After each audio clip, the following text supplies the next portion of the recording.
we were banking on. Keep going. Keep talking about our team. Talking about our Fantasy Pros FFPC team that was looking good till it wasn't. It was looking good. You know what? It was probably the best team we drafted. Probably one of the best teams I drafted this year, I thought. But we were banking on, we had the full Minnesota stack, and we were banking on Cousins, and we were banking on Hawkinson, and Cousins went down. Hawkinson. We were banking on Justin Jefferson. Let's get into this Thursday nighter. This heater of a 30-point over-under. Let's get.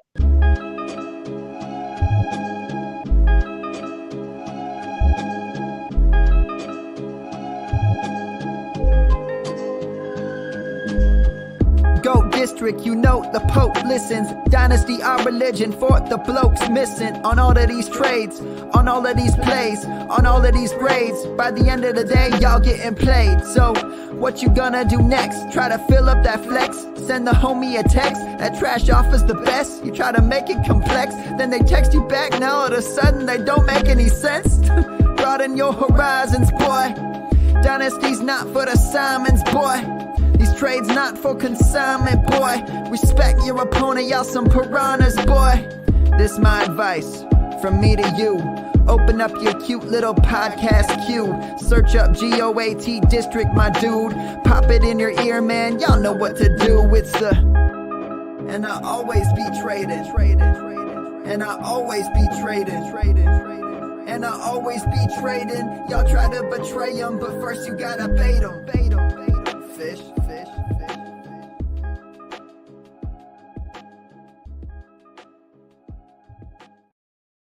What is up, Fantasyland? We are back for another Thursday tailgate. Last week, Dan took over the captain's chair for me as just work gets in the way sometimes. But we are pumped to be back with you guys for this Thursday night. It's an all right game on paper, but as I feel like every week, Rob, as we dive in deeper into these games, it's at the end of the day, it's football. It's two teams that are going to duke it out.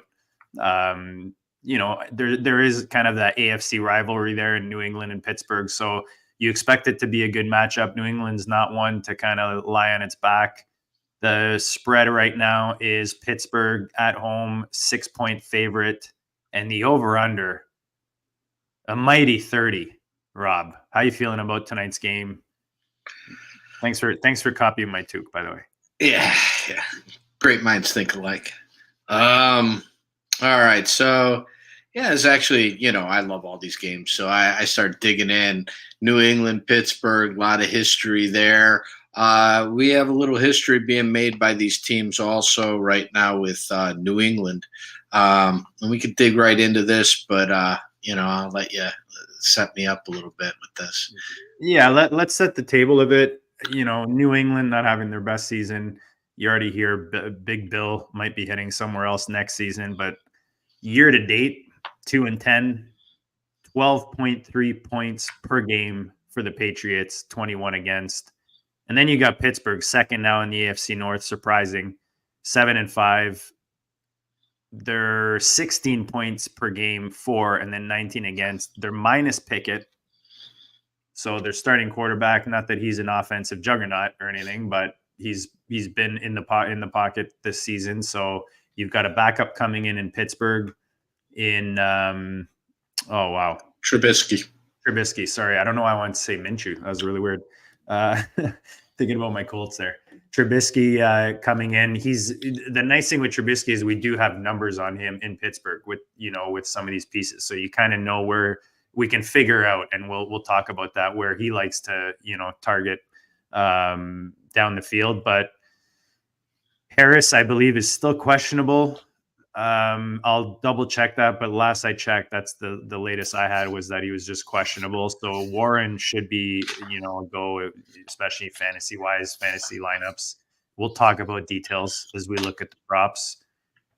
Where do you want to start with this, Rob? We'll talk a little about the history on these teams and the game itself. Coming in, you got New England, who probably a historic stretch on defense and just as historic on offense. You're talking. They've scored a total of 13 points on offense in the last 3 games. The good news is the defense has been lights out. Just smothering opponents' run game. They've allowed the last 3 games. They've allowed less than 10 points. Now, here's some history for you. No team has allowed 10 points or less in 3 straight losses since 1938. The rest of the NFL, when they allowed 10 points or less, 50-0. And the Pats have scored 8 points or less 5 times this year. That's the same as the amount in Tom Brady's entire career. Not a great year for offense in New England. And it's not looking any better as we tail off the season either. Nah, it's getting ugly. Which is, which for sure, that's when you have a 30 over under. I mean, that doesn't happen often, right? So yeah, they're expecting this to be a low scoring game. We just got to figure out how low scoring and how the scoring happens, right? Oh, yeah. We've got Najee's expected to play according to Anthony. Right. Yeah. I wouldn't even if Najee plays, I would just expect it to be a split where Warren's getting more. Warren's going to be more of the receiver back anyways. As far as the Steelers go, they're almost, it's kind of weird when you look at them. They're really similar to the Patriots in just about everything, except at the DB position, where they seem to be holding up a little bit better. But both teams are just starting to turn on the run. Both teams were averaging, I think the Patriots were right around 90 yards a game for most of the season, 100 yards. Steelers right around there. Both are going up to about 150 yards a game over the last 3 games. So what you're seeing is these 2 coaches are running the clock, and the total reflects that. So a little bit more too. As far as that goes. Last 3 games for the Steelers, they've been averaging, as they had been giving up about 120 yards rushing a game. They're down to 90 a game, giving up 164 yards passing a game. I mean, that's really good over the last few games. So both teams' defenses are kind of coming in hot. I'm pretty sure Minkah Fitzpatrick comes back for this one too. Yeah, even looking rushing touchdowns allowed per game, both of these teams top 12 against. So it's, like we keep talking, scoring going to come from. We can, dive a little into that. Yeah, I think I got an idea, but I just want to say something too. We come into these Thursday games and there are mountains of stats. I mean, last week we came in and I'm telling you, we had the stats that everything was going to be under DK Metcalf. And I am telling you, like every Thursday game, it blows these stats. There was a stat that, Pete Carroll was 36-0 when he had scored 30 points or more. Now he's 36-1. These trends that go on, and it seems, that I follow. Normally, if I'm dealing with 16 games, hey, great, I'm going to hit most of them. But these Thursday games have been funky. I almost want to do a stanza. Yeah, like whatever we do, like have a concert, and then do the opposite. Yeah. Because these Thursday games, they have been funky. That is one thing I can say for sure. So everything points to this being an under. Of the last 5 games in Pittsburgh, the last 5 games these 2 teams have played in Pittsburgh, 5-0 to the under. Last 7 games they've played overall, basically 3-4 at each other's, 6-1 on the under. Both coaches like to run the clock. I mean, everything points to the under, except it's Thursday. What else do I got for you? Just a little nugget here as you're going through takeaways per game here. New England 29th in the league. Pittsburgh is 5th. So if you're looking at some of those defensive type props, or you maybe lose points if fumbles happen, that kind of thing, something you want to take note of.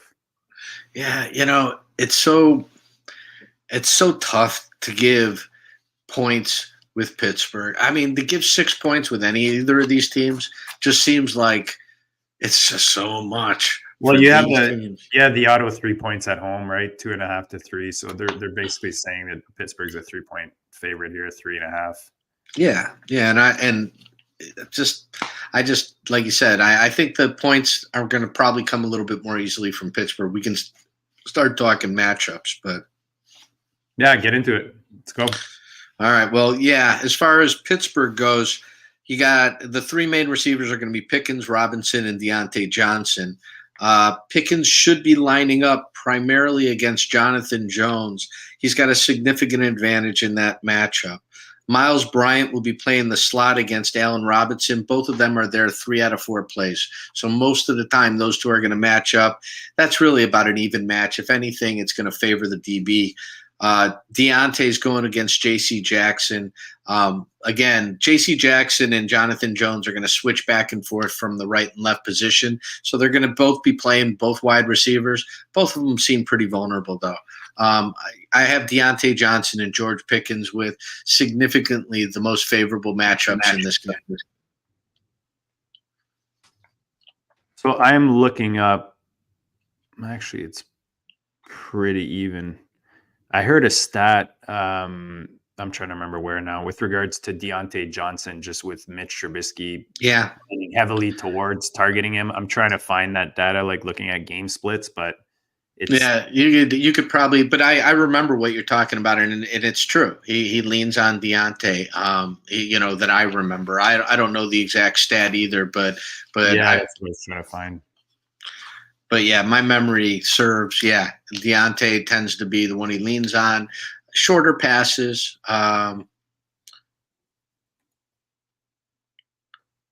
We'll see. So let's look at. Usually, we like to look at kind of where these receiving props are at. Deontay Johnson's at 41.5 with the yardage. And I have Go him ahead. over that. I have him over that at 48.5 yards, and Deontay Johnson with 4 receptions. It's crazy. His receptions were at 4.5. Now it's down at 3.5. I like his receptions at 4, so they're kind of waffling around where my number is. I wonder why that went down a yard. A full reception. Yeah, well, that's a lot. It's a big drop day of. No, I don't usually catch those, but that one I caught. What's weather? What's the weather? Oh, that could be. So he's averaging. What did you say you had him? He's averaging 55 yards per game and I have 4.3 receptions according to Player Profiler. I have him at 48.5 yards is my estimate with 4 receptions. Like based on for today's game, you mean? Yeah. Okay. Either way, the over's juicy on both. Whether it's, you could throw the yardage and the receptions. Yeah. I definitely like the Johnson over. I kind of like. Where's Pickens at? I have him around 46.3 yards, 3 receptions. 40.5. Okay. Is the yardage, and Pickens receptions 3.5 as well. Okay, so I actually like Pickens on the under on receptions, on the over on yards. If that sounds kind of strange, but yeah, I would pick one or the other. I would go over on the receptions. New England's deep. New England's. Hold on. You said under receptions earlier. So what do you mean?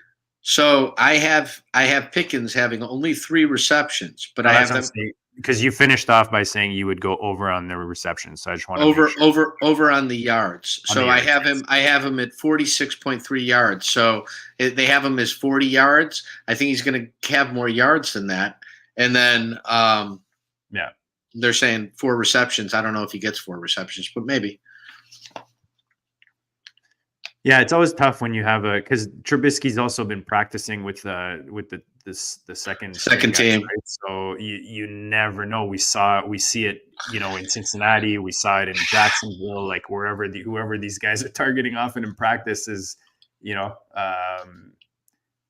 So let's take a look at who the depth chart is here, and have an idea of who our number 2 wide receivers are, because maybe they pop off for something.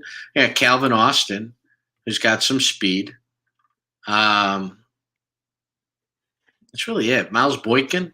I don't know if we're going to see much Miles Boykin, but maybe if we're thinking that those are going to be who he's going to be practicing with. Yeah, and I don't want to overthink it, but you could even just look at kind of who's on the field and who is if there was somebody recently that would be, practicing with that quarterback. I don't know if that's the case here. I'm just kind of pointing it out that we have no idea, right? Until they come in. Maybe he's like Deontay in the past, but both of these defenses, especially New England, is vulnerable in the deep passes. Pittsburgh's deep right, New England deep middle. That's their most vulnerable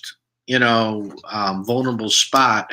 Calvin Austin, if anybody's going to pop one off, I mean, it could be Calvin Austin going on going up the middle of the field. But like you said, this is one of those things where you don't know. Austin would be a home run play. That's exactly it.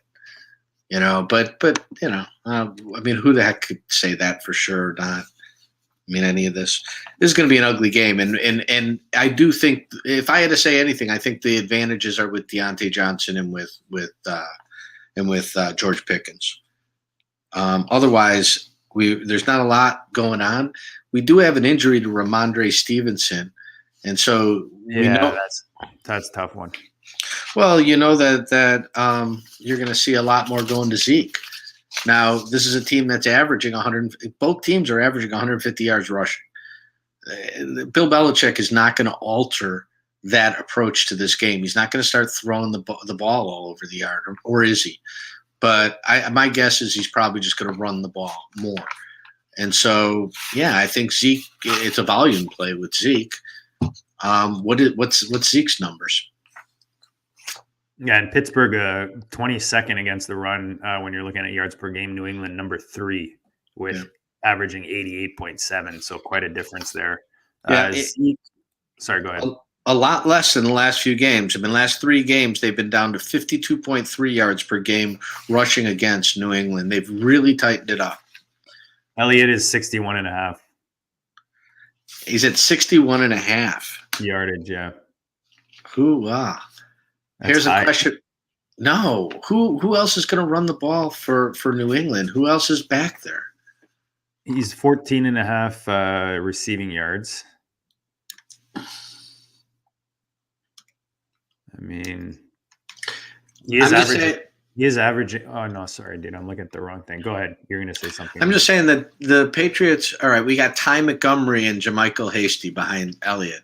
So if Ramondre's out, you got to assume Ty Montgomery's coming in, and he's going to take over the Ramondre Stevenson role. So I don't think Zeke's going to necessarily get too much more, but I bet you Ty Montgomery's going to get some catches out of the backfield. Yeah, so Zeke till now, he's been playing with Ramondre, obviously. Receiving yards, 10.8, and then receptions, 2 per game, 35.8 average yardage. But again, he's playing a backup role. Now he's going to be the featured guy. You got to think a guy like him gets excited for this too, right? He's been. Oh, heck yeah. But I don't think Bill Belichick. It is about Bill Belichick. I don't think he alters what he does. I think as far as he's concerned, he's just plug and play. He's going to take Ty Montgomery and plug him into Ramondre's role, and they're just going to roll on. And however it goes, it goes. But it seems to me that that's the guy you want to. If there was a guy you want to target there, he's got to be getting like nothing on any of this stuff. There's no rushing props on Ty Montgomery. Ty Montgomery. Let's see. How about receptions? I'm looking. No, he's not anywhere on here.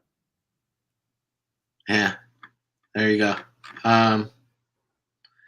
Yeah, I would think that that's the guy who's going to take up a role, But right. So I guess the question would be, if he's not on there as a prop, how much does he affect Zeke's targets with regards to 60? Was it 61 or 60 rushing yards? 61.5 for Zeke.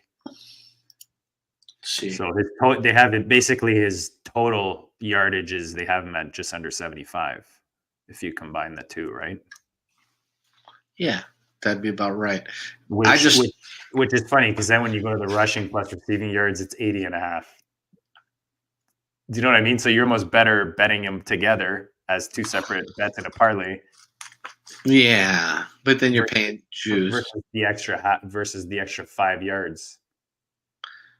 Yeah, no, you're definitely better putting them together. I mean, you're gonna get odds.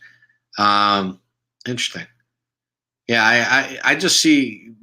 Well, then again, one thing I keep thinking Pittsburgh's been rushing for over 150 yards, or New England has been. some interesting stuff with the Steelers. The Steelers, have their guard and center questionable, in addition to the quarterback. That gets me a little nervous when I get offensive linemen that are dinged up. Whereas, you come in with New England and the O-line is healthy. I mean, it's so many things to think about with these games, man. What are your thoughts? Do you have anything on Trubisky's rushing yardage? Does he usually rush? I'm trying to see here. There's not much. Not usually. I mean, he might have one or two runs. I would say he's very similar to Pickens. They're almost identical as far as rushing stats and things like that go. But I couldn't see him running more than twice for maybe 10, 15 yards. Yeah, I'm trying to go back to see when he was actually starting. I'm sorry, Anthony is putting up in the chat and just play the Matt Kelly shit show game and play all the unders. What's the? Oh no, is it Monday night where the unders are like 12-0 now in the last 12 or something like that? Some crazy stat like that. And there's Philly Phantom. I've never seen Philly Phantom before. Love these breakdowns. Appreciate you. Appreciate that, man. I really do put in a lot of work in these. We both do. Got Zeke at 2.5 receptions earlier. Deontay receiving should hit 2. Yeah, like we were just talking about, Zeke I'm a little nervous about because I do think that Belichick has a big ego, and I think that he thinks he can just plug people in and they're going to do what the other guy did. So I could very easily see Ty Montgomery just plugging into the Ramondre role. Yeah. All right, let's look at the quarterbacks. Did we talk about passing? We haven't really talked too much about passing yet. Let's talk about passing. As you would expect, super low. Trubisky's at 180.5, and then Zappy's at 158.5. Okay.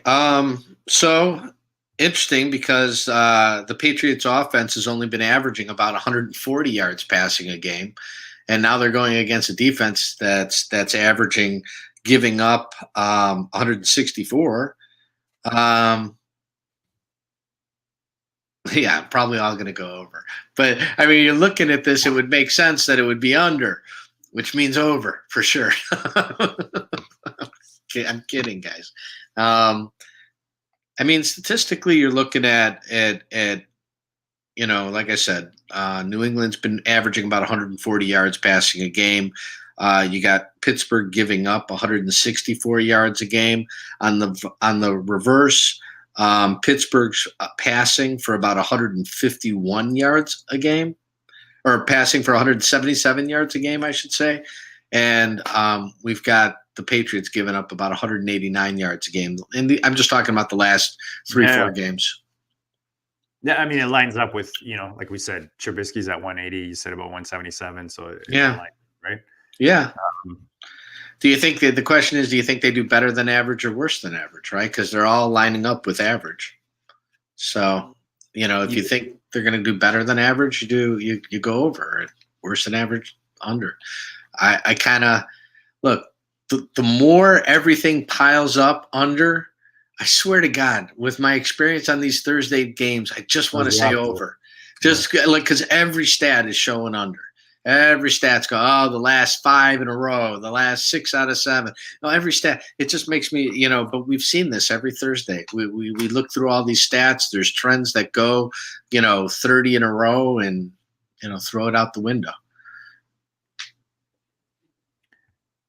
Trying to see if we have any excitement on the kicker side, on the special team side. Because if you think it's a low-scoring game, if you don't think it's going to be opposite bizarro world tonight with regards to going the over, you got to think the kickers are involved, right?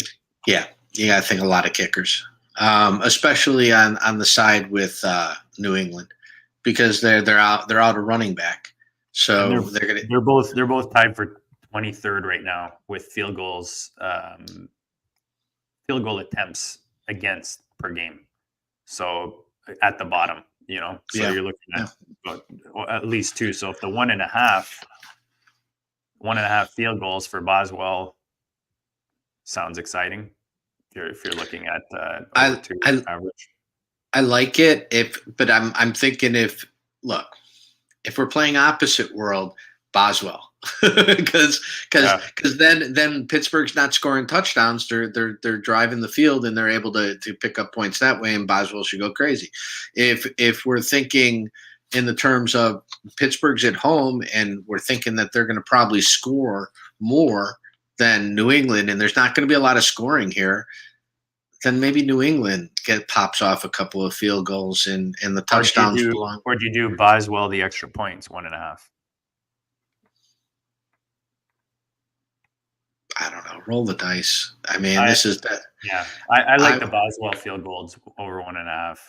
Personally, I think you're right. Listen, one thing I've learned, JD, is when you have an impulse and you have a feeling, go with it. JD, whenever you pop off something like this, you've been on, 7 out of 7. So I would say go with Boswell.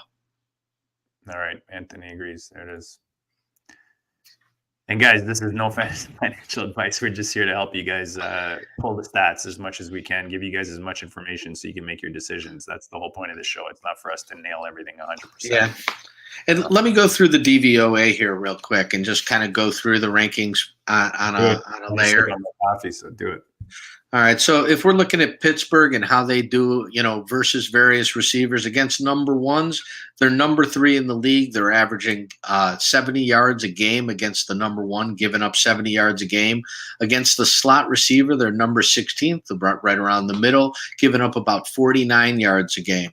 Against the number 2 wide receiver, they are 31st. This is Pittsburgh is 31st, giving up plus 26.6%, only 51 yards per game. All right, so the tight end, number 4, they're really good at taking away the tight end. So minus 23%, but 52 yards a game. So still a lot of people thrown to the tight end. Who's that, New England? This is Pittsburgh taking away. Yeah, Pittsburgh. New England hasn't been doing nearly as well. Pittsburgh's number 7 against the running backs coming out of the backfield also, minus 20.5%, averaging about 26.2 yards per game for the running backs coming out of the backfield. Now, if we're looking at New England's defense, they are now, whereas you had Pittsburgh as number 3 against the number 1 wide receivers, New England's actually number 2, minus 32.8%. So on your left wide receiver usually, or your right wide receiver, was it right or left? Your left wide receiver is usually number 1. They've been taking them away 52.1%. 52.1 yards per game, minus 32.8%. Against the slot, they are number 22. So not real good, New England, plus 8.3%. So people are doing better than their average against New England when they're lining up against them in the slot, averaging giving up 50 yards there, 50.5. Against the number 2 wide receiver. Again, this is kind of like almost duplicate of what you're looking at with Pittsburgh. Number 32, even worse, plus 37%. 58.4 yards by the number 2 wide receiver. So, and both of these defenses, it seems like they're open up on the left hand, on the right hand side of the offense. But I don't know if there's anybody on New England who could take advantage of that. Against the tight end, New England, or against, I should say, Pittsburgh can take advantage of it. On New England's side, I don't know if they take advantage of it. New England against the tight end, number 20, plus 5.4%. So they're giving up a little bit more than each player's average. They average giving up about 40 yards.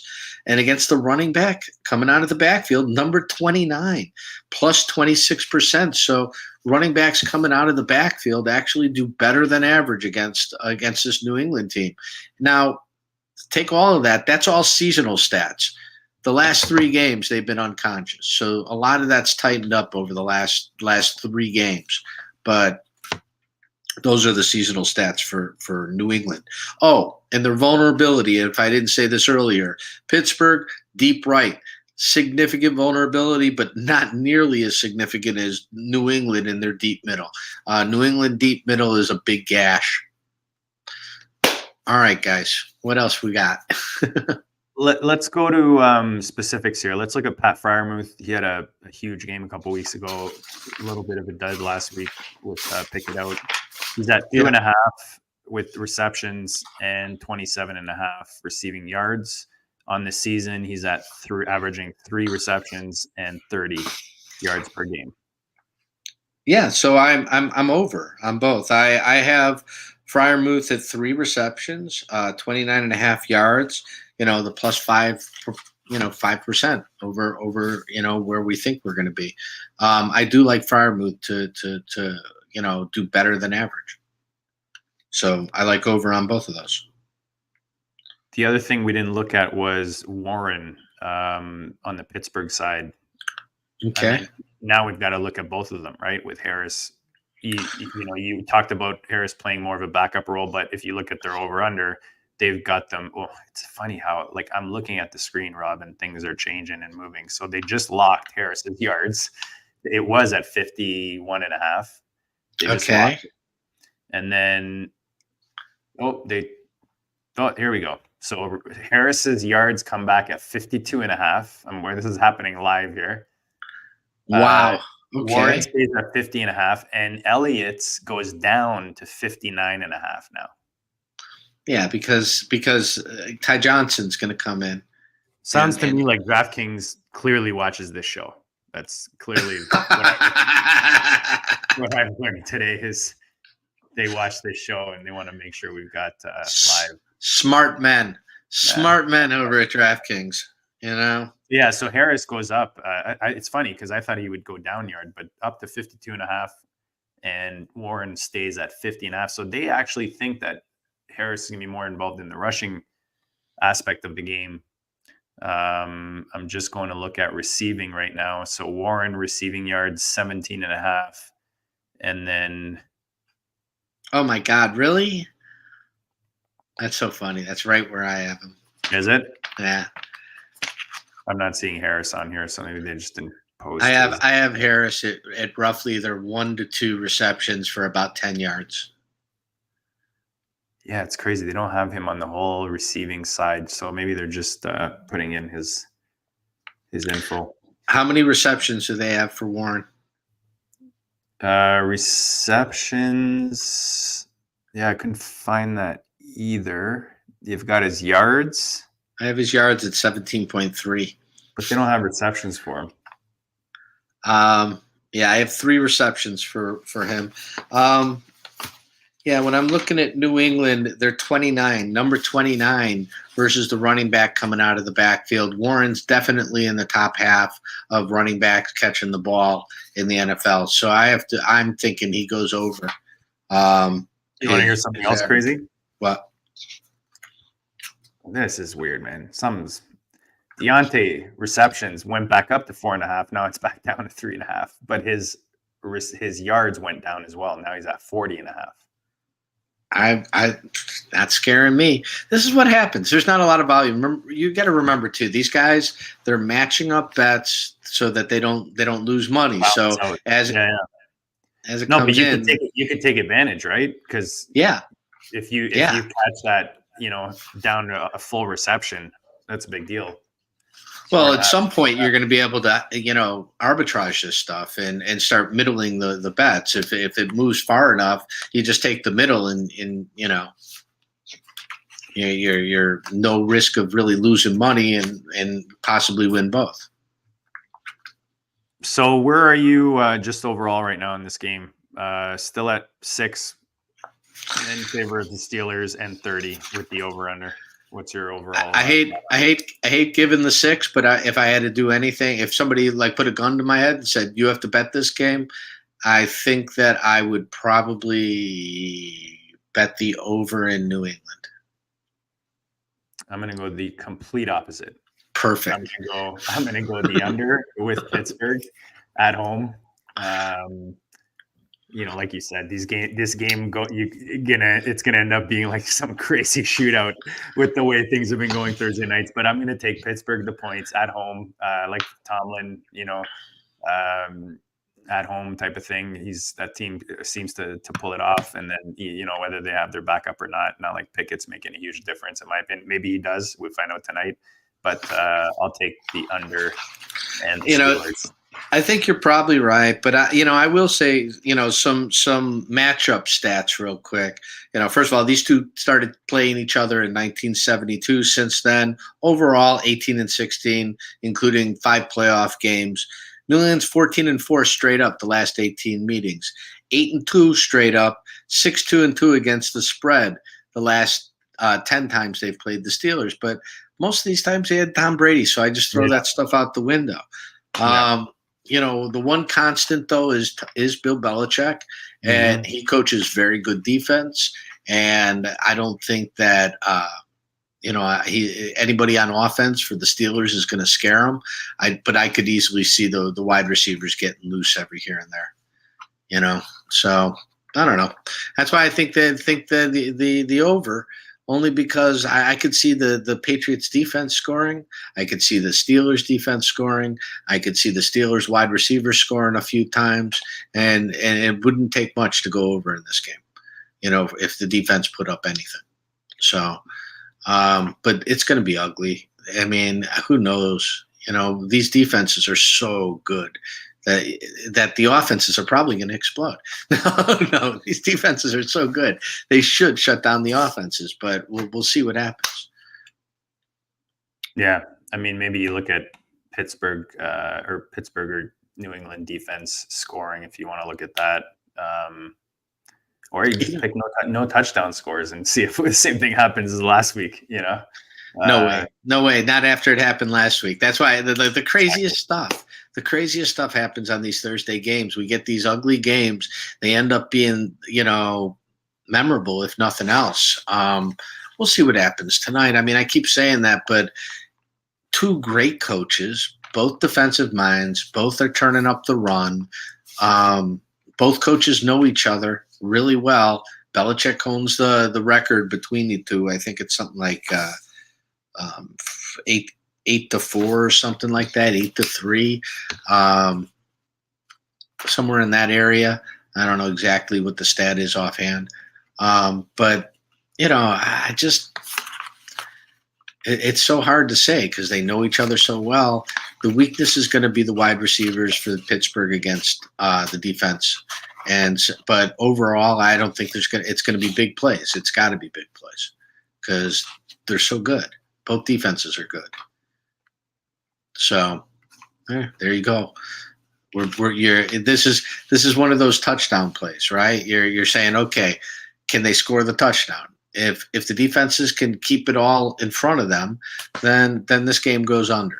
If either team can get over the other defense and both teams are deep, are vulnerable over the defense, then I could see it going over really easy, and I could see it going over from the Pittsburgh side, easier than the Patriots side. All right. I mean, does Devontae Parker really scare you? I mean, look. No, I mean, it's hard. As much as I heard a couple of people talking about him being relevant this week, I mean, how confident are you either putting money on that or even throwing him in your lineup in desperation through the fantasy playoffs? I know I'm not. You want to do a Hail Mary type of bet with his props, I mean, go ahead. But it's the New England throwing game, I mean, is not something I want to be close to in the tonight's game anyways. No, I picked up Devontae Parker just on one of my playoff teams, and I have a choice. It's like Mingo or Devon. And you know what? I just can't put him in. I mean, I agree with you.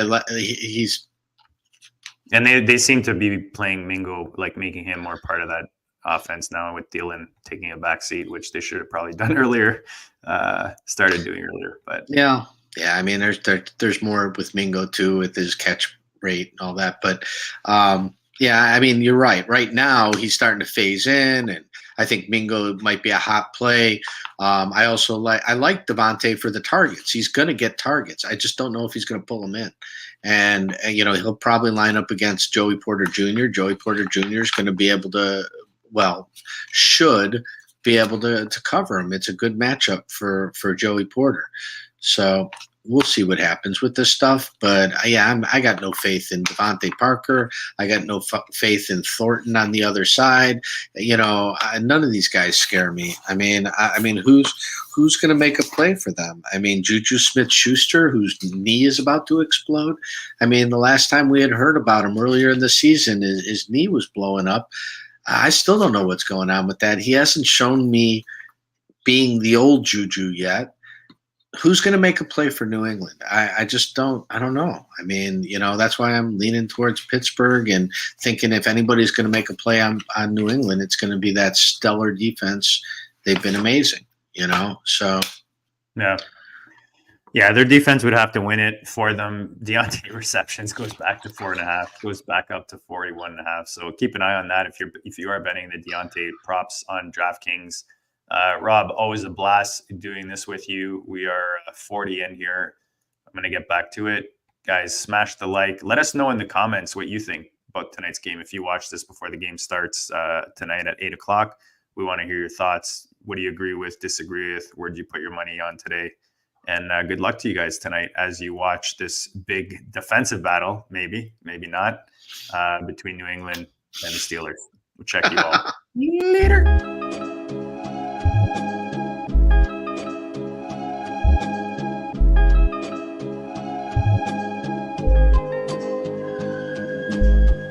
Go district, the Pope listens. Dynasty, our religion, for the blokes missing. On all of these trades, on all of these plays, on all of these grades. By the end of the day, y'all getting played. So, what you gonna do next? Try to fill up that flex? Send the homie a text. That trash offer's the best. You try to make it complex, then they text you back. Now all of a sudden, they don't make any sense. Broaden your horizons, boy.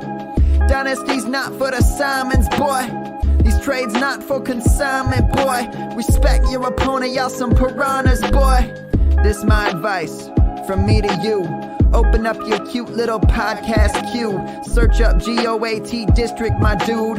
Pop it in your ear, man. Y'all know what to do. It's the and I always be traded. And I always be traded. And I always be trading. Y'all try to betray them, but first you gotta bait them. Fish.